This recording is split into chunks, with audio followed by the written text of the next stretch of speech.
성도님들 한 주간 평안하셨습니까? 네, 사회자님께서도 말씀하신 것처럼 이제 12월이 2주 정도밖에 남지 않은 것 같고 올해도 이제 다 이제 끝나가는 것 같습니다. 이제 새해를 맞이하는 한 해를 정리하고 새해를 준비하는 그런 시기가 된 것 같습니다. 그러면서 한 해를 이렇게 생각해보고 돌아보면서 주님과 또 교회와 또 복음을 위해서 최선을 다해서 살았는가 이렇게 반성해보고 돌아보는 시간을 갖는 것 같습니다. 마음에는 참 주님에서 열심히 살고 싶은 마음들이 있지만 항상 그렇지 못한 것 같아서 주님 앞에 좀 죄송한 마음이 있는 것 같습니다.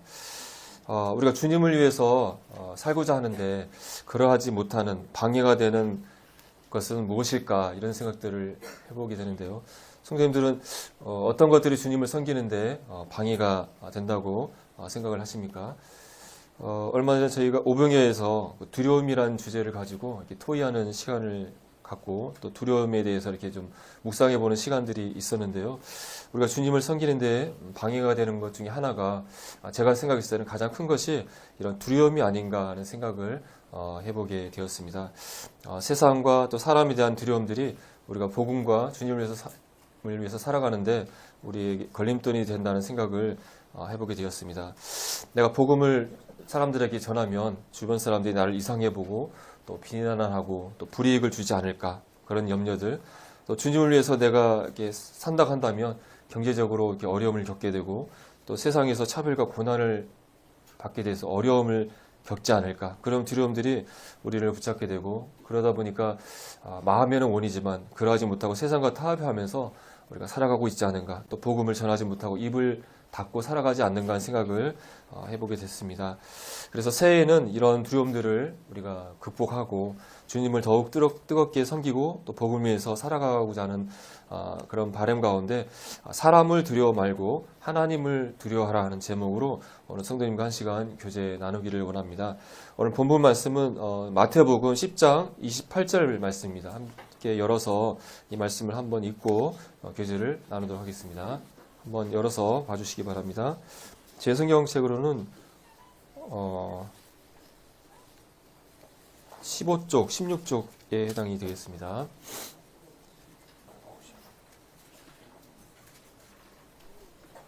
네, 찾으셨으면 이 말씀 한번 같이 읽고 교제를 나누겠습니다. 같이 읽어보세요. 시작. 몸은 죽여도 영혼은 능히 죽이지 못하는 자들을 두려워하지 말고 오직 몸과 영혼을 능히 지옥에 멸할 수 있는 자를 두려워하라. 다시 한번 읽어볼까요? 이렇게 목소리가 작으시죠?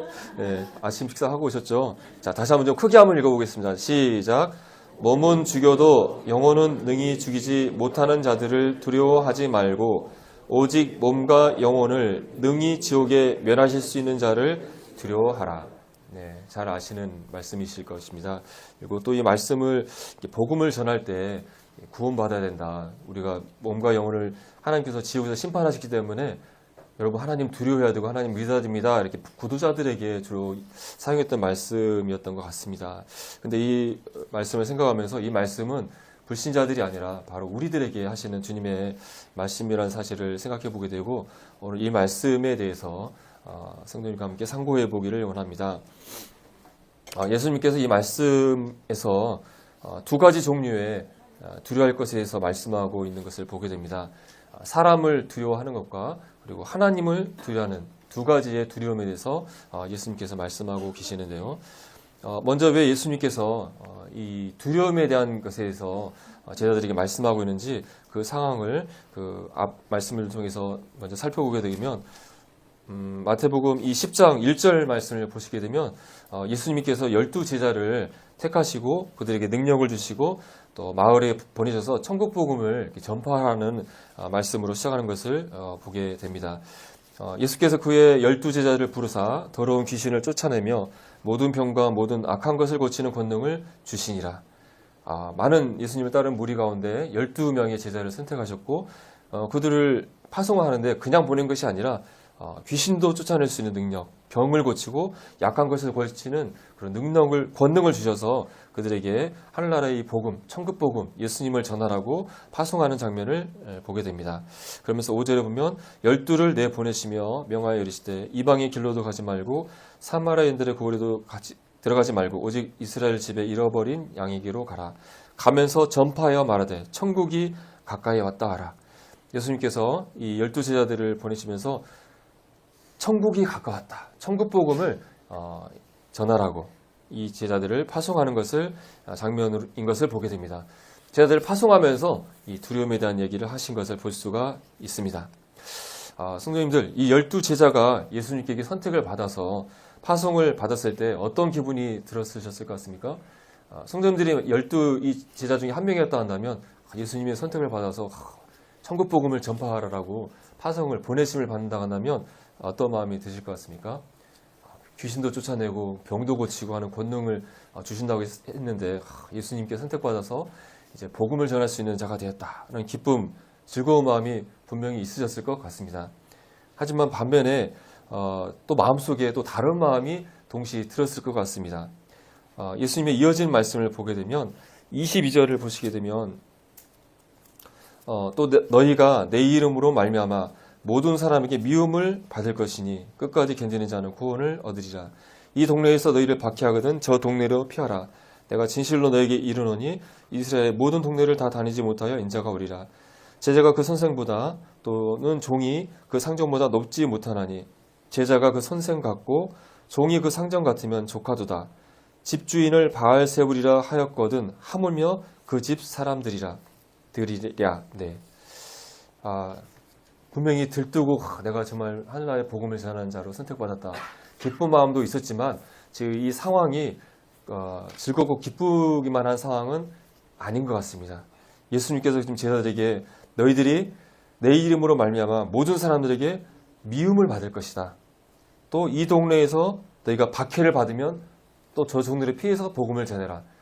제자들 앞에 세상 사람들의 미움과 박해가 올 것이라는 것을 예수님께서 말씀하고 있고 제자들도 이 상황을 잘 알았을 것 같습니다.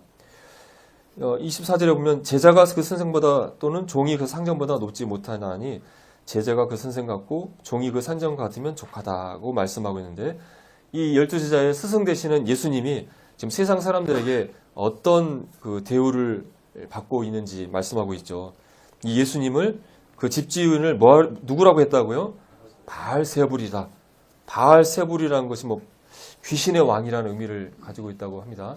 그래서 하나님의 아들이고 이 세상을 구원하신 메시아신데 세상 사람들은 예수님을 하나님의 아들로 하나님으로 알지 못하고 있고 귀신의 왕 바알세불이라고 부르고 있고 이 하나님의 아들이라고 하나님이라 자칭하는 예수님을 이제 잡아서 죽이려고 하고 있는 것이 세상의 지금 상황이지 않습니까?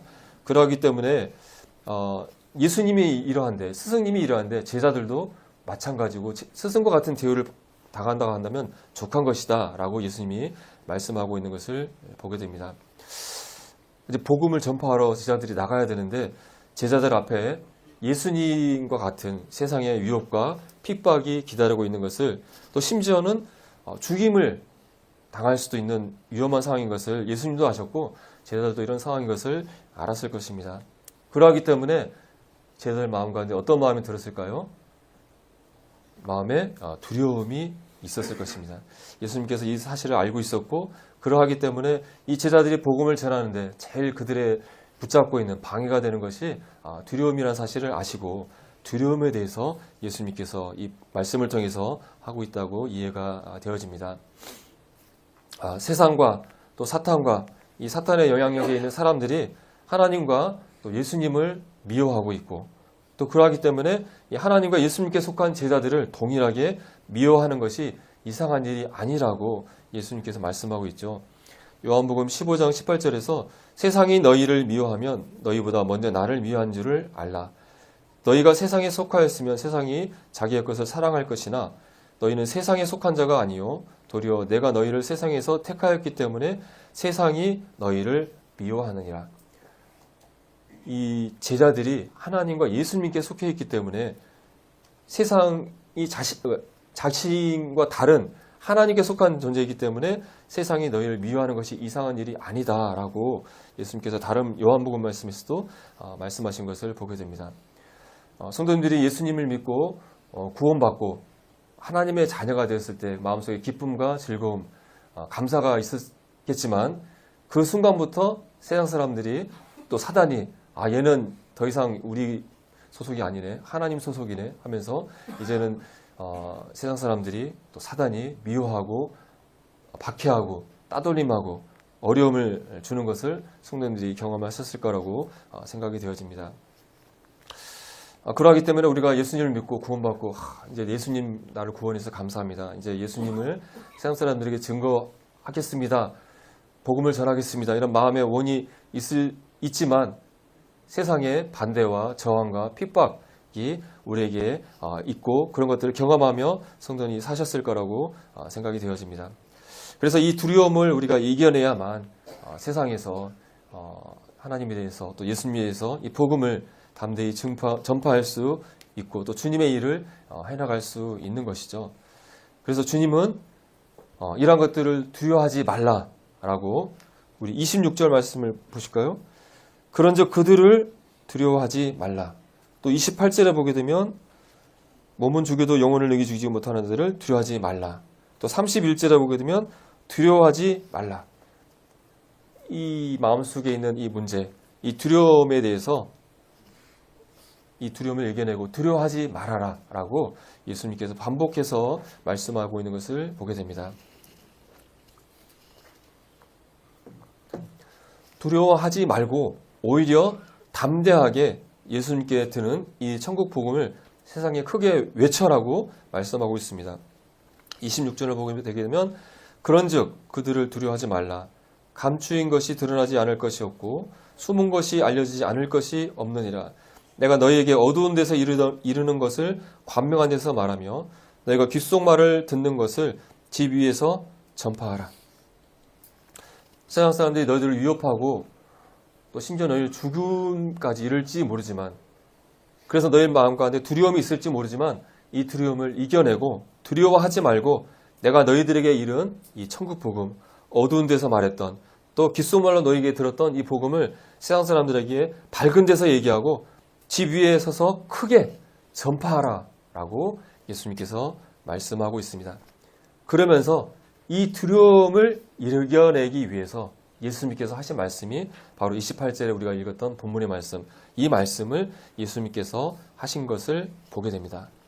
몸은 죽여도 영혼은 능히 죽이지 못하는 자들을 두려워하지 말고 오직 몸과 영혼을 능히 지옥에 멸하신 이들을 두려워하라 하면서 이 말씀을 통해서 두려워하지 말라라고 말씀하고 있는 것을 보게 됩니다. 그래서 우리가 이 말씀을 잘 묵상하면서 여기에 나와 있는 이 두 가지 두려움에 대해서 잘 이해한다고 한다면 우리에게 있는 이 두려움의 문제를 우리가 극복할 수 있다고 생각이 되어집니다. 28절 말씀에서 두 종류 두려움이 있다고 말씀을 드렸죠. 첫 번째는 사람에 대한 두려움, 그리고 하나님에 대한 두려움을 가져야 된다 이렇게 말씀하고 있습니다. 두려움에 대한 문제를 생각하기 전에 먼저 두려움에 이 두 가지 일반적인 측면이 있다고 합니다. 두려워하면은 그냥 똑같은 두려움이 아니라 두 가지 측면이 있다고 하는데 첫 번째는 긍정적인 두려움이라고 합니다. 아니 두려움이 어떤 좋은 면이 있나? 두려움하면 무섭고 떨고 막 안 좋은 것만 생각하는데 두려움에는 긍정적인 측면이 있다고 합니다. 이 두려움을 통해서 이 두려움이 우리를 보호해주고 방어하게 하게 되는 예방적인 측면이 있다고 합니다. 그래서 우리가 어떤 위험을 당했을 때 두려움을 느끼고 그것을 피하게 돼서 그 위험을 벗어나게 되는 것이죠. 자동차가 길을 가는데 나에게 돌진을 한다. 그럼 어떻게 됩니까? 위험을 느끼고 두려움을 느끼고 자동차를 피하게 되면 그때 가졌던 두려움은 오히려 나에게 도움이 되는 긍정적인 측면이라고 할 수 있을 것입니다. 그래서 이 긍정적인 두려움은 진짜 위험하고 진짜 무서워해야 될 것에 대해서 가지는 정상적인 반응이 긍정적인 두려움이라고 이렇게 생각이 되어집니다. 마땅히 두려워해야 되고 조심해야 될 것을 위해서 갖는 정상적인 반응. 그래서 이 긍정적인 두려움을 저는 하나님이 대해서 인간이 가져야 될 그런 마땅한 두려움이라고 생각을 해보았습니다. 또 반면에 부정적인 파괴적인 두려움이 있습니다. 이 두려움은 우리를 파괴하는 두려움입니다. 오히려 위험에 빠지게 되는 두려움입니다. 제가 생각해 봤을 때 이러한 두려움은 우리가 두려워하지 않아도 되는 것에 대해서 너무나 과도한 두려운 반응을 가짐으로 해서 우리가 오히려 위험에 빠지는 경우가 이런 경우에 해당된다고 생각이 되어집니다. 보통 이런 것들을 공포증이라는 이름을 붙이게 되는데 이런 것들이 어떤 것이 있습니까? 고소 공포증, 폐소 공포증, 물 공포증, 다양한 공포증들이 있는데 실제로는 이것이 위험한 상황이 아니고 아무런 문제가 되지 않죠. 그래서 똑같은 공간에 있어도 다른 사람은 아무 문제가 없는데 이런 공포증을 가진 사람들은 여기에 대해서 너무나 과도한 두려움이 일어나서 막 손발이 떨리고 막 심장이 뛰고 숨이 안 쉬어지고 그래서 그걸로 인해서 오히려 그 사람이 막 의식을 잃고 쓰러지고 막 문제가 되는 경우들이 있지 않습니까? 또 몰래카메라 같은 데 보게 되면 막 가짜 귀신이 막 나타나고 막 공룡이 막 나타나가지고 그걸 보고 사람이 깜짝 놀라가지고 막 쓰러지고 자빠지고 막 그래서 막 그 땅 위에 막 꺼지고 그러면서 사람들이 막 웃고 하는 것들을 보게 되는데 어쨌든 진짜 두려워하지 않아도 되는 것들, 허상, 거짓 것에 대해서 너무나 과도한 반응이 일어나서 오히려 위험에 빠질 때 이런 것들은 두려움의 그런 부정적인 측면, 파괴적인 측면이라는 생각이 되어지고 이러한 두려움이 바로 성도가 세상과 사람에 대해서 느끼는 두려움이 이러한 두려움이라고 생각을 해봤습니다. 왜냐하면 세상과 사람은 신자에게 진짜 두려움이 되지 않는데 우리가 거기에 너무한 과도한 반응을 해서 성도가 그걸로 인해서 어려움을 겪기 때문에 두려움의 그런 부정적인 측면의 두려움이 이런 것이라고 생각해 보았습니다. 자, 그럼 주님 말씀으로 한번 다시 돌아가서 주님께서 이런 사람을 두려워하지 말라고 말씀하신 이유가 무엇인가 생각을 해 보겠습니다. 이 세상 사람들, 지금 제자들을 위협하는 세상 사람들, 이 유대인들은 어떤 위협을 주고 있습니까? 제자들에게 복음 전하지 말라고 하고 있고 막 위협하고 그러다가 실제로 제자들을 잡아다가 옥에 가두고 고문하고 막 돌 던져서 육체의 죽임까지 할 수 있는 그런 위험한 실질적인 위험이 된다고 생각이 되어집니다. 성도님들은 누군가가 나를 위협하고 고문하고 실제로 죽게 한다고 한다면 엄청난 두려운 마음이 들겠죠. 사람의 입장에서는, 우리 사람의 시각에서는 나에게 죽음이 온다는 것은 엄청난 공포고 두려움이 될 것입니다. 그런데 주님께서는 이 사람의 시각이 아니라 하나님의 시각에서 이 죽음의 두려움에 대해서 말씀하고 있는 것을 보게 됩니다. 사람이 사람의 몸은 죽일 수 있을지 모르지만 무엇을 죽이지 못한다고 말씀하고 있습니까? 영혼은 능히 죽이지 못하기 때문에 그들을 두려워할 필요가 없다라고 말씀하고 있는 것입니다. 세상과 사람이 아무리 두려움과 공포를 주는 것처럼 보이지만 그들이 너희들의 육체의 죽음은 가질 수 있다. 너희들은 육체는 죽일 수 있다. 하지만 너희 속에 있는 영혼은 그들이 아무렇게 손대지 못하지 않느냐. 그렇기 때문에 너희들에게 그들의 공포, 그들이 주는 두려움은 진짜 위협이 아니다라고 말씀하고 있는 것이죠.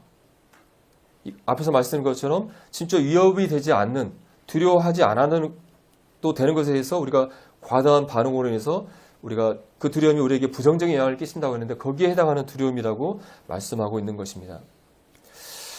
우리에게 두려움을 주는 것은 여기서 이 본문에 나와 있는 제자들을 죽이려 하는 세상 사람들만 해당되는 것은 아닌 것 같습니다. 우리에게 두려움을 주는 것은 다양한 것들이 우리에게 두려움을 준다고 생각이 되어집니다. 개인적으로는 건강의 문제, 또 질병의 문제, 또 다른 인간 관계의 문제, 또 재정 문제, 다양한 어떤 문제들이 어려움들이 우리에게 두려움과 근심과 걱정을 주는 것 같습니다. 또 범위를 넓혀본다면 세계적인 어떤 기상 문제라든가 기후 재난, 기근, 전쟁의 소식, 지진의 소식, 수많은 위협들과 위험한 문제들이 우리에게 마음의 근심과 걱정을 두고 두려움을 주는 것 같습니다. 이렇게 세상과 사람, 또 그의 여러 다양한 것들이 우리 신자들에게 또 세상 사람들에게 육체적인 또 정신적인 또 경제적인 사회적인 그런 고통과 어려움을 주고 우리에게 두려움을 줄 수 있는데, 근데 이 두려움을 우리 사람에게 또 성도에게 두려움을 주는 가장 근본적 이유는 무엇일까 이런 생각을 했을 때 가장 근본적인 이유는 성도님들은 무엇이라고 생각합니까? 성도님들에게 두려움을 주는 것들의 가장 거기에 깔려있는 근본 이유는 무엇이라고 생각이 되어집니까? 여러 가지 것들이 있지만 거기에 깔려있는 것은 결국은 죽음의 문제라고 생각이 되어집니다. 결국 여러 가지 것들을 염려하고 그것들을 두려워하는 이유는 이것으로 인해서 내가 죽으면 어떻게 될까? 죽음이 거기에 깔려있기 때문에 그것들이 우리에게 두려움을 준다고 생각이 되어집니다. 우리 일반적으로 말하는 것에도 보면 아우 배고파? 뭐라고 하죠? 아우 배고파? 죽겠네. 아우 힘들어? 죽겠네. 좋아? 죽겠네. 아 이건 그건 하다. 어쨌든 보면 말 뒤에 이러다가 내가 죽으면 어떡하지? 죽으면 어떡하지? 나 죽으면 두려운데 내가 경제적으로 문제가 있을 때 경제적으로 어려움을 겪다가 내가 굶어 죽으면 어떡하지?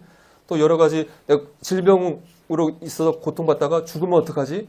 다 죽음이 깔려있기 때문에 여러 가지 문제들이 우리에게 두려움을 준다고 생각이 되어집니다. 그렇기 때문에 인간은 히브리서 말씀 보게 되면 히브리서 2장 14절 말씀 보게 되면 자녀들은 혈과 육에 속하였음에 그도 또한 같은 모양으로 혈과 육을 함께 지니심은 죽음을 통하여 죽음의 세력을 잡은 자 곧 마귀를 멸하시며 또 죽기를 무서워함으로 한평생 매여 종노릇 하는 모든 자들을 놓아주려 하심이라.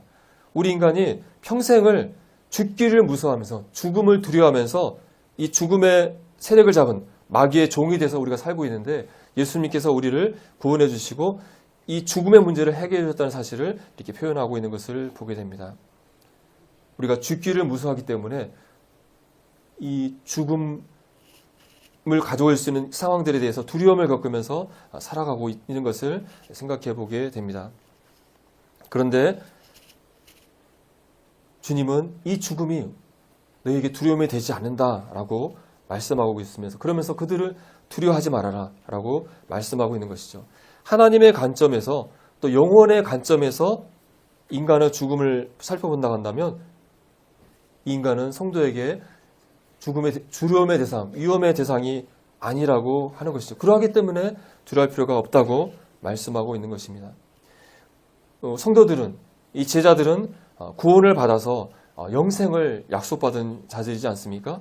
하늘나라의 영원한 삶이 보장된 자들이고 또 지금 현재 육체의 죽음을 맞는다 할지라도 장래에 이 육체의 부활의 약속이 있는 자들입니다. 더 이상 죽음이 저주가 아닌 자들인 것이죠. 나는 부활이요 생명이니 나를 믿는 자는 죽어도 살겠고 라고 예수님께서 부활을 약속하셨던 것을 보게 됩니다. 성도들은 사망을 향해서 사망아 내가 쏘는 것이 어디 있느냐, 우리에게 승리를 주시는 하나님께 감사한다라고 죽음에 대해서 죽음이 나를 더 이상 위협할 수 없다라고 우리는 담대히 선언할 수 있는 자들인 것이죠. 인간에게 있어서 육체의 죽음을 맞는 것이 위협이고 위험이 아니라 정말 위험이 되고 두려워야 되는 것은 이 영혼의 생명을 잃는 것, 예수 그리스도를 믿지 못하고 본받지 못하고 영원한 지옥에서 둘째 사망을 당하는 것이 정말 위험이고 두려울 것이라는 것을 예수님께서 말씀하고 있는 것이죠. 하나님이 보시기에 성도의 죽음은 오히려 하늘나라로 가는 축복이지 결코 위험이 아니다, 두려움이 아니라고 말씀하고 있는 것입니다. 우리에게는 영생과 부활의 소망이 있기 때문에 우리도 동일하게 주님의 시각으로, 하나님의 시각으로 세상과 사람들의 위협을 바라보면서 그들이 우리에게 어떤 어려움을 준다 할지라도 결국 그 마지막에 죽음일 텐데 더 이상 우리는 죽음을 두려워할 필요가 없다고 주님은 말씀하고 있는 것을 보게 됩니다. 주님께서는 세상 사람들의 위협을 또 죽음의 그 공포 가운데서 죽음을 두려워하지 말고 그들을 두려워하지 말라고 말씀하시면서 그것으로 끝나신 것이 아니라 사람을 두려워하지 말라고 하시면서 이어 말씀하신 것이 바로 하나님을 두려워하라고 말씀하고 있습니다. 이 사람을 두려워하지 않는 것에 있어서 중요한 것은 바로 하나님을 두려워하는 것에 달려있다고 생각할 수 있겠습니다. 오직 몸과 영혼을 능히 지옥에 몰아실 수 있는 하나님을 두려워해야 된다. 즉 하나님을 두려워할 때에 우리가 이 사랑과 또 우리의 죽음의 두려움을 이겨낼 수 있다고 말씀하시고 있는 것입니다. 누가복음 12장 말씀을 보게 되면 이 말씀과 동일한 말씀인데 그 말씀을 제가 읽어드리면 내가 내 친구 너희에게 말하노니 몸을 죽이고 그 후에는 능히 더하지 못하는 자들을 두려워하지 말라. 마땅히 두려워할 자를 내가 너희에게 보이리니 곧 죽인 후에 또한 지옥에 던져넣는 권세 있는 그를 두려워하라. 내가 참으로 너희에게 이르노니 그를 두려워하라. 사람을 두려워하지 말라라고 말씀하시면서 마땅히 너에게 두려워할 자를 보이겠다. 그 죽인 후에 그 영혼을 지옥에 던져넣는 권세 있는 그분을 두려워야 된다고 말씀하고 있는데 이 말씀에서 두려워하라는 말씀을 3번이나 예수님께서 반복하는 것을 보게 됩니다. 사람이 마땅히 사람은 두려워하지 말아야 되지만 하나님을 두려워하라고 예수님께서 말씀하고 있습니다. 우리가 이 두려움의 문제를 극복하는 데 있어서 중요한 것은 하나님을 두려워하는 것이 달려있다고 주님께서 말씀하고 있는 것으로 이해가 되어집니다. 성경에는 여러 말씀에서 하나님을 두려워하라는 말씀을 우리가 보게 됩니다. 우리는 하나님을 사랑하라, 하나님을 기뻐하라, 하나님을 즐거워하라 이런 달달한 부드러운 말씀에는 우리가 익숙한 것 같습니다. 하나님을 정말 인자하고 사랑이 많으신 분, 우리와 친구와 같은 분, 아버지와 같은 분으로 우리가 알고 있고 그러다 보니까 하나님을 또 너무 가볍게 여기면서 살아가고 있지 않나. 그러다 보니까 하나님보다 나를 더 먼저 생각하고 하나님보다 더 세상을 추구하고 하나님이 오히려 우리를 섬기는 종과 같이 여기면서 살고 있는 것이 혹시 우리의 모습은 아닌지 생각해 보게 됩니다. 하나님은 우리의 인간과 같은 작고 연약한 분이 아니시고 우주 만물을 지으신 창조주시고 우주 만물을 운행하고 계시는 정민자이시죠. 우주보다도 더 크신 분. 우리 인간이 마땅히 두려워해야 되는, 두려워 떨며 섬겨야 될 분이 하나님이신 것이죠. 그런데 우리는 하나님에 대한 이 하나님을 두려워하라는 이 말씀을 우리가 잊고 있지는 않는가 하는 생각을 해보게 됩니다.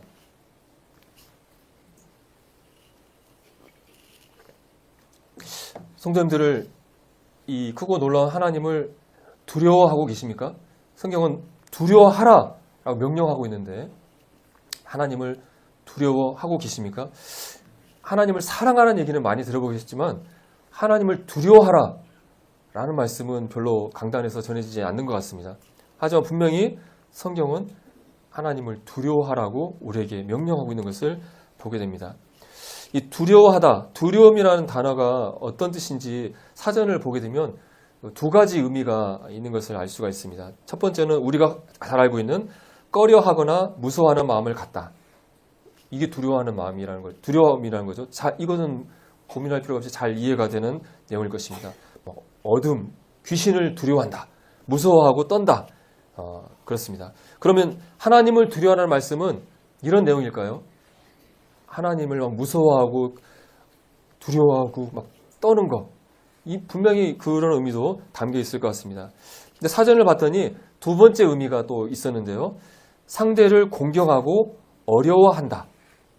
영어 사전에서는 강력한 존재에 대한 존경과 경외의 느낌을 갖는다라고 이렇게 되어 있습니다. 그래서 상대방을 공경하고 어려워한다라는 것을 한자로 어떻게 표현하면 제일 잘 표현한 단어가 어떤 단어일까요? 경외. 경외가 공경할 경자, 두려워할 외자입니다. 그래서 공경하고 두려워한다. 정확하게 경외라는 단어가 바로 두려워한다는 의미입니다. 그러면 성도님들은 두려워하라는 말은 별로 많이 안 들어봤지만 경외한다는 표현은 많이 들어보셨을 것입니다. 바로 하나님을 경외하라. 이 표현이 바로 하나님을 두려워하라는 말과 똑같은 말입니다. 경외라는 말이 한자다 보니까 경외란 말이 두리뭉실게 뭔 뜻인가 안 올 수 있지만 공경하고 하나님을 두려워하는 말입니다. 그래서 하나님을 두려워한다는 의미는 첫 번째 의미, 꺼려하고 무서워한다는 의미를 먼저 에서도 하나님을 두려워해야 되죠. 바로 불신자들은 바로 이 하나님을 심판과 멸망의 형벌을 주시는 이 무서움의 하나님을 알고 두려워 떨어야 할 것입니다. 그래서 하나님께서 자신들을 이 심판에서 구원해 주시기를 하나님께 간구해야 할 것입니다. 반면에 구원받은 성도들은 어떻습니까? 이렇게 우리를 심판하는 무서운 하나님으로 알며 두려워 떨어야 할까요? 그렇지 않죠. 하나님께서는 우리를 구원해 주셨기 때문에 더 이상 하나님의 심판과 형벌을 무서워하면서 두려워 떨어할 필요가 없는 것이죠. 그래서 요한 사도가 요한일서 4장 18절에서 하나님의 온전한 사랑 안에서 우리에게 이러한 두려움이 이제 더 이상 없다라고 우리에게 말씀해 주는 말씀을 보게 됩니다. 그래서 구원받은 성도는 이제 두 번째 의미의 두려움의 하나님으로 하나님을 두려워해야 되는 것이죠. 즉 하나님을 경외해야 하는 것이죠. 하나님의 크고 위대하심을 알아서 하나님을 하나님으로서 두려워하는 것, 경외하는 것이 우리에게 필요하다고 하는 것입니다. 하나님을 두려워하며 산다는 것은 어떤 것일까요? 하나님을 두려워하라 성경은 말씀하고 있는데 하나님의 두려워하는 명령에 순종하여서 우리가 산다는 것은 어떤 의미일까요? 계시록 14장 7절에 그가 큰 음성으로 이르되 하나님을 두려워하며 그에게 영광을 돌리라 라고 이렇게 성경의 말씀이 있습니다. 하나님을 두려워하며 그에게 영광 돌리는 삶을 사는 것이 우리에게 맞닿은 삶이라고 할 텐데 하나님을 두려워하며 사는 것은 어떤 것일까? 말씀을 보게 되면 하나님을 두려워한다는 것은 단순히 마음속에 감정으로 하나님에 대해서 경외감을 갖고 존경감을 품고 그런 마음만 갖는 것으로 끝나는 것은 아닌 것 같습니다. 하나님을 두려워 산다는 것은 하나님을 하나님으로서 대하며 사는 삶의 태도라는 생각을 해보게 됩니다. 하나님을 두려워하며 사는 성도의 삶은 무엇인가에 대해서 말씀을 찾아봤을 때 첫 번째 생각되었던 것은 잠언 9장 10절 말씀이었습니다. 잠언 9장 10절 말씀에서 여호와를 경외하는 것이 지혜의 근본이요. 그 다음에 어떤 말씀이 이어집니까? 거룩하신 자를 뭐라고 되어 있습니까? 아는 것이 명철이니라. 현대인 성경을 보게 되면 여호와를 두려워하는 것이 지혜의 첫걸음이요 거룩하신 분을 아는 것이 깨달음이다. 그러니까 여호와를 경외한다는 그 번역을 여호와를 두려워하는 것으로 번역해도 아무 문제가 되지 않겠습니다. 그래서 다른 번역에서 경외한다는 번역을 두려워하는 단어로 번역하고 있는 것을 보게 되는데요. 하나님을 경외하기 위해서는 두려워하기 위해서는 제일 먼저 무엇이 필요할까요? 어떤 대상을 경외하려면은 뭐가 필요할까요? 네, 북한의 김일성, 김정은을 북한 주민들이 숭배하게 만들잖아요. 그러하기 위해서 뭘 한다고 하죠? 학습을 하잖아요. 이분이 얼마나 위대한 분인지를 막 가르쳐가지고 경배하게 하잖아요.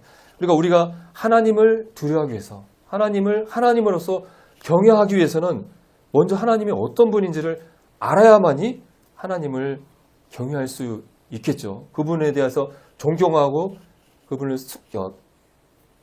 경배하는 삶을 우리가 살 수 있을 것입니다.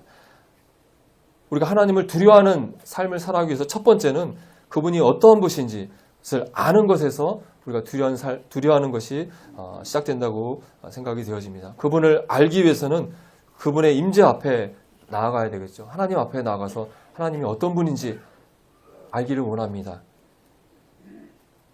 그러기 위해서는 하나님 앞에 나아가 그분과 말씀과 기도로서 그분과 교제하면서 하나님이 얼마나 크고 놀랍고 위대하신 분인지 그걸 알아야만이 우리가 그분을 정말 공경하면서 섬기는 두려워할 수 있을 것입니다. 하나님을 두려워하는 그 시작은 하나님을 알아가는 것이라고 생각이 되어집니다. 영생은 곧 유일하신 하나님과 참 하나님과 그가 보내신 예수 그리스도를 아는 것이다 라고 예수님께서 말씀하신 것처럼 우리의 영생의 시작, 하나님을 두려워하는 성도의 삶의 시작은 하나님을 또 예수님을 알아가는 것이라고 생각이 되어집니다. 성도님들은 하나님을 두려워하고 계십니까? 라는 질문에 내가 하나님을 두려워하고는 삶을 살고 있습니다라고 답하기 위해서는 무엇이 먼저 필요하다고요? 하나님을 알아가는 것, 하나님을 알아가는 삶을 성도님이 살아가고 있어야만이 하나님을 두려워할 수 있는 것이죠. 하나님과 무관하게 매일 바쁜 삶 가운데 나의 일만 하면서 살아가건다면, 하나님을 알아가는데 전혀 시간을 투자하고 있지 않다 한다면, 말씀도 잊지 않고 기도도 하지 않고 그냥 이 땅의 일만 집중해서 살아간다 한다면 하나님을 두려워할 수가 없는 거죠. 하나님이 어떤 분인지 알지를 못하니까. 그래서 하나님을 두려워하기 위해서 나의 삶을 다시 한번 돌아보고 하나님을 알아가는 데 시간을 더 쏟는 것으로 시작하면 좋을 것 같습니다. 그 다음에는 하나님을 경외하는 성도는 어떤 삶을 살 것인가. 전도서 12장 13절 말씀 성도님은 잘 아시겠지만 일의 결국을 다 들었으니 하나님을 경외하고, 그 다음에 이어지는 말씀은 어떤 말씀입니까? 그의 명령들을 지킬지어다. 다른 번역에서는 하나님을 두려워하여라. 그리고 그분이 주신 계명을 지켜라. 하나님을 두려워하는 성도는 하나님의 명령을 지키며 사는 성도라고 할 수 있을 것입니다. 신명기 10장 12절 말씀에서도 이스라엘아, 내 하나님 여호와께서 내게 요구하는 것이 무엇이냐? 곧 내 하나님 여호와를 경외하여, 다른 번역에서는 하나님을 두려워하고, 그 다음에 그의 모든 도를 행하고 그를 사랑하며 마음을 다하고 뜻을 다하여 내 하나님 여호와를 섬기고 라고 되어 있습니다. 즉 하나님을 경외하는 사람은 하나님을 알아가고, 그 다음에 그 하나님의 뜻을 따라서 그분을 사랑하면서 그분의 뜻에 순종하며 사는 삶이 하나님을 두려워하며 사는 성도의 삶이라고 하는 것을 우리가 살펴볼 수 있을 것입니다. 그리고 고린도후서 7장 1절 말씀을 보게 되면 그런즉 사랑하는 자들아, 이 약속을 가진 우리는 하나님을 두려워하는 가운데서 거룩함을 온전히 이루어 육과 영과 온갖 더러운 것에서 자신을 깨끗하게 하자. 하나님을 두려워하는 성도는 하나님이 거룩하신 것처럼 거룩한 삶을 살아야 될 것을, 죄를 멀리하고 거룩한 삶을 살아야 될 것을 고린도 후서 7장 말씀에서 말씀하고 있는 것을 보게 됩니다. 하나님을 두려워하는 성도, 하나님을 경외하는 성도는 여러 가지 것들을 우리가 생각할 수 있겠지만, 먼저는 하나님이 어떤 분인지, 그분이 얼마나 크고 위대하신 분인지를 알아가면서 또 그분의 뜻을 알아서 그분의 뜻에 순종하면서 그분을 기쁘게 섬기면서 살아가는 성도이며, 그분이 죄를 싫어하시는 거룩하신 분이기 때문에 마땅히 죄를 멀리하면서 거룩한 삶을 살아 그분께 영광을 돌리는 성도의 삶이 하나님을 두려워하는 성도의 삶이라고 생각이 되어집니다.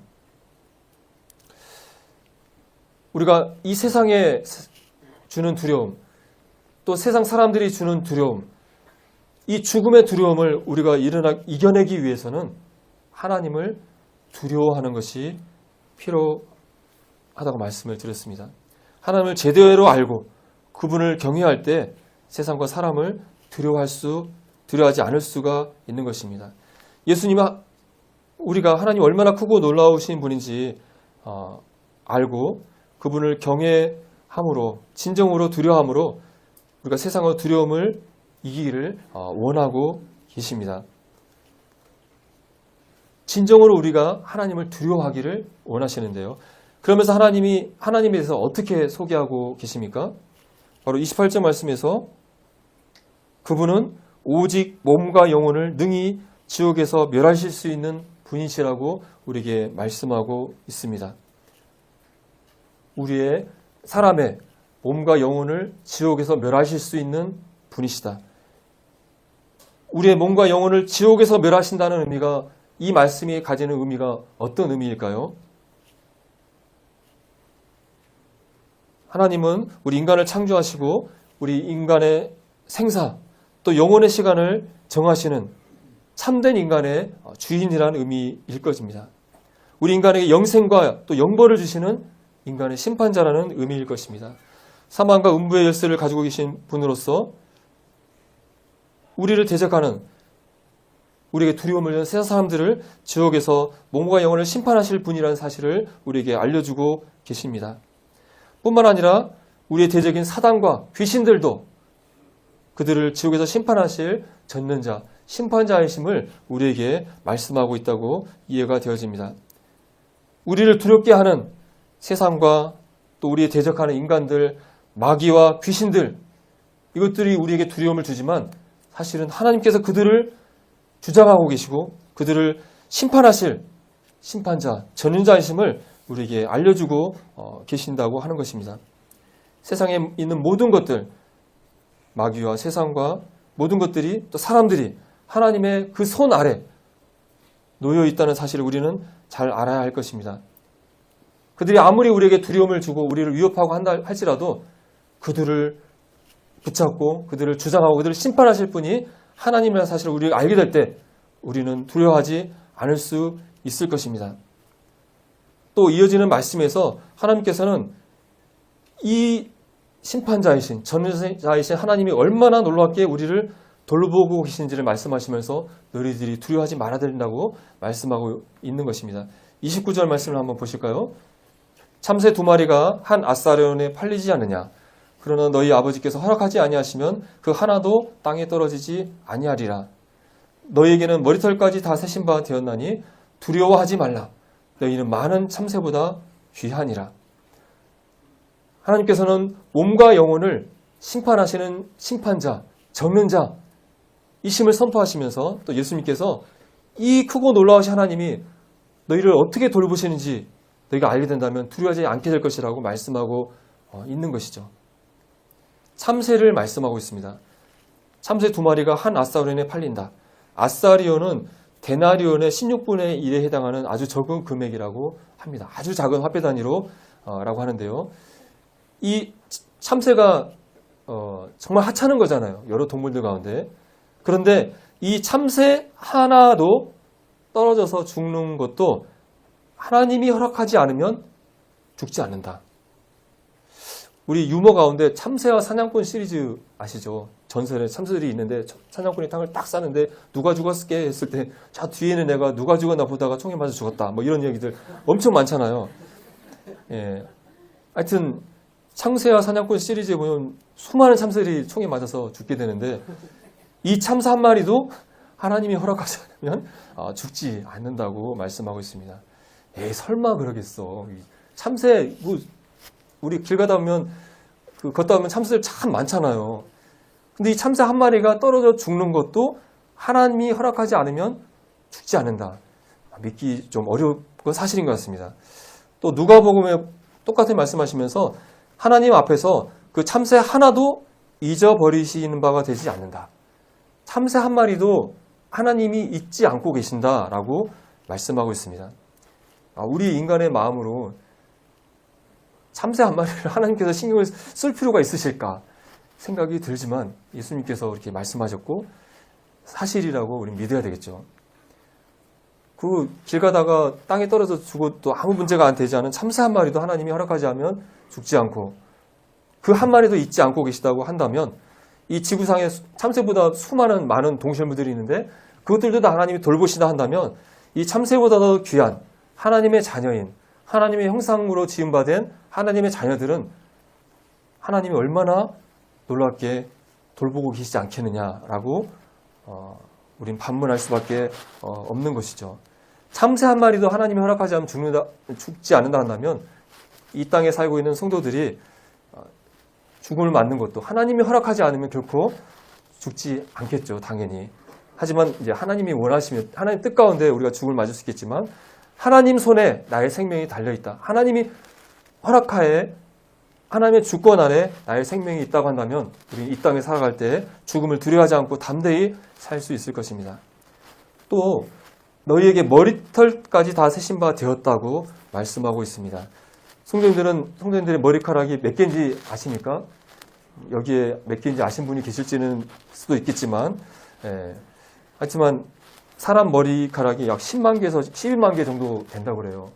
그래서 정말 독한 밥 먹고 이렇게 몇 개인지 정말 셌다고 했을 때 근데 문제는 매일 50개에서 100개가 또 빠진대요.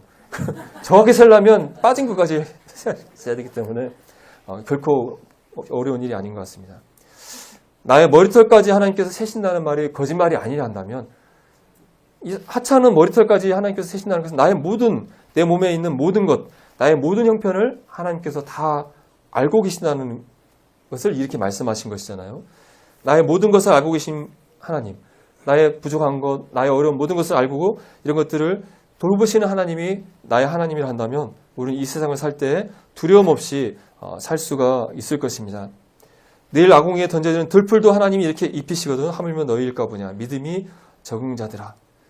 여러 말씀에서 너희는 근심하지 말고 두려워하지 말고 나를 믿어라 하고 말씀하신 걸 보게 됩니다. 너희는 마음에 근심하지 말라. 하나님을 믿으니 또 나를 믿으라. 너희는 마음에 근심하지 말고 두려워하지 말라. 여러 말씀에서 예수님께서 말씀하고 있는데 왜 그렇습니까? 참새를 돌보시는 또 들풀을 돌보시는 그 놀라운 하나님이 바로 나를, 성도님들을 돌보고 계시기 때문에, 그렇기 때문에 너희는 두려워하지 말아야 된다고 예수님께서 말씀하고 있는 것이죠. 그렇기 때문에 이런 놀라운 하나님을 정말 알고 두려워하고 신뢰할 때 우리는 두려움을 이겨낼 수 있는 것이죠. 그런 사람들은 이렇게 고백할 것입니다. 내가 하나님을 의지하고 그 말씀을 찬송하올지라. 내가 하나님을 의지하였은즉 두려워하지 아니하리니 혈육을 가진 사람이 내게 어찌 하리이까. 여호와는 내 편이시라. 내가 두려워하지 아니하리니 사람이 내게 어찌 할까. 시편 기자의 고백입니다. 이런 고백, 하나님을 내가 의지하니 사람이 나에게 어찌 할까. 나는 두려워하지 않겠다라고 우리는 고백할 수 있는 것입니다. 그래서 하나님을 진정 정말 알고 그분이 얼마나 크고 놀랍고 놀라우신 분인지, 그분이 나를 어떻게 돌보신지를 알면서 그분을 진정으로 두려워할 때, 경외하게 될 때 우리는 세상과 사람에 대한 두려움을 이겨내게 될 것이고, 그럼 이 두려움을 이겨내고 그 다음에 우리가 어떻게 해야 될까요? 그분의 뜻에 순종하면서 그분을 원하는 삶을 살아야 되겠죠. 바로 담대히 주님과 그 복음을 전하는 삶을 우리가 살아가야 할 것입니다. 사도행전에 보게 되면 제자들이 대적들에게 붙잡혀서 복음을 전하지 말라는 그 위협을 당했을 때 담대하게 사람보다 하나님께 순종하는 것이 마땅하다. 우리는 당신들을 두려워하지 않고 우리는 하나님의 뜻에 순종해서 하나님을 두려워하여 예수 그리스도의 복음을 전하는 것을 중단하지 않겠습니다. 라고 담대하게 말하는 것을 보게 됩니다. 예수님의 이 12제자들은 어떤 삶을 살았습니까? 사람들을 두려워하지 않고 하나님을 두려워하여 자신의 목숨을 바치는 데까지 복음을 전하면서 그들이 삶을 살았던 것을 보게 되고, 우리들도 마땅히 그런 삶을 사는 것이 마땅하다고 생각이 되어집니다. 주님은 우리가 세상과 사람에 대한 두려움을 이겨내고 주님과 복음을 두려움 없이 담대하게 세상에 전하기를 원하고 계시는 것이죠. 33절 말씀을 한번 보시겠습니다. 누구든지 사람 앞에서 나를 시인하면 나도 하늘에 계신 내 아버지 앞에서 그를 시인할 것이요. 여기에 이렇게 말씀을 추가해서 읽으면 좋을 것 같습니다. 누구든지 사람 앞에서 사람을 두려워하지 않고 하나님을 두려워하여 나를 시인한다면 나도 하늘에 계신 내 아버지 앞에서 그를 시인하겠다. 이 말씀은 그리스도의 심판대, 상급을 주는 심판대에서 해당하는 말씀이라고 이해가 되어집니다. 예수님께서 복음을 담대히 전했던 성도가 왔을 때 이 자녀는 사람을 두려워하지 않고 하나님을 두려워하면서 예수 그리스도와 하나님을 이 땅에 담대히 전파했던 성도입니다. 큰 상급을 이 사람에게 줘야 됩니다. 라고 하나님께 말씀하실 것입니다. 반면에 34절에 누구든지 사람 앞에서 나를 부인하면 나도 하늘에 계신 내 아버지 앞에서 그를 부인하리라. 사람들을 두려워해서 또 여러 가지 세상 형편을 보면서 복음을 전하는 걸 주저하면서 입을 닫고 살았던 성도가 시상대 앞에 섰을 때 예수님께서 이 사람은 사람들을 두려워하여서 하나님을 두려워하지 않고 살면서 복음을 전하지 않고 살았기 때문에 이 사람에게 줄 상급이 없습니다. 라고 예수님이 말하실 거라고 이해가 되어집니다. 오늘 이 시간에 두려움에 대해서 살펴보았습니다. 새해에는 사람과 세상을 두려워하지 않고 하나님을 두려워하여 주님과 복음을 위해서 사는 성도들이 되었으면 합니다. 내년에는 무슨 띠의 해인지 아십니까? 푸른 뱀의 해라고 하더라고요. 푸른 뱀은 뭔 뱀인지 모르겠는데 어쨌든 기분이 굉장히 안 좋습니다. 뱀의 해입니다. 지금 세상의 분위기가 굉장히 주님의 오심이 마지막을 향해서 또 적그리스도가 마귀가 다스리는 세상을 향해서 가고 있는데 푸른 뱀의 해라고 합니다. 주님이 오심이 가까우면서 말세의 특징들이 말세의 징조들이 증가하고 있습니다. 무섭고 두려운 일들이 계속해서 일어나고 있습니다. 전쟁의 소식들, 또 기후재난, 재정위기, 온갖 두려운 일들이 우리의 마음을 두렵게 합니다. 이런 두려운 마음들이 우리를 붙들고 우리 입과 다리를 붙잡아서 복음을 전하지 못하도록 우리를 붙잡으려 할 것입니다. 하지만 이런 두려움이 우리를 마비시키지 않도록 우리는 하나님을 정정으로 두려워하면서 이 두려움을 이겨내고 마지막 때에 예수 그리스도의 복음을 담대히 전하는 성도들이 되어야 할 것입니다. 이 땅이 주는, 세상이 주는, 세상 사람이 주는 두려움은 진짜 두려움이 아니다. 난 이것에 두려움에 굴복할 필요가 없다. 그들은 나를 두렵게 하지 않는다. 라고 우리는 담대히 선포해야 할 것입니다. 그리고 그러하기 위해서는 우리가 진정으로 하나님을 두려워해야만이 그것이 가능하다는 사실을 기억했으면 좋겠습니다. 하나님을 알아가며 하나님을 진정으로 경외하며 두려워할 때 우리는 이 세상의 두려움을 이겨내고 승리하는 삶을 살 수 있을 것입니다. 예, 성도님들은 내년을 어떻게 살아가시겠습니까? 사람을 두려워하면서 세상을 두려워하시면서 사시겠습니까? 아니면 하나님을 두려워하면서 그분께 영광 돌리며 하나님을 기뻐하는 삶을 사시겠습니까? 올해를 마감하고 내년을 준비하면서 성도님들 다시 한번 들어보면서 내가 정말 사람을 두려워하지 않고 하나님을 두려워하면서 승리하는 삶을 살아야겠다는 마음을 가짐하면서 새해 계획을 하시면 좋겠다는 마음에서 오늘 두려움이라는 주제에 대해서 기도해 놨습니다. 네.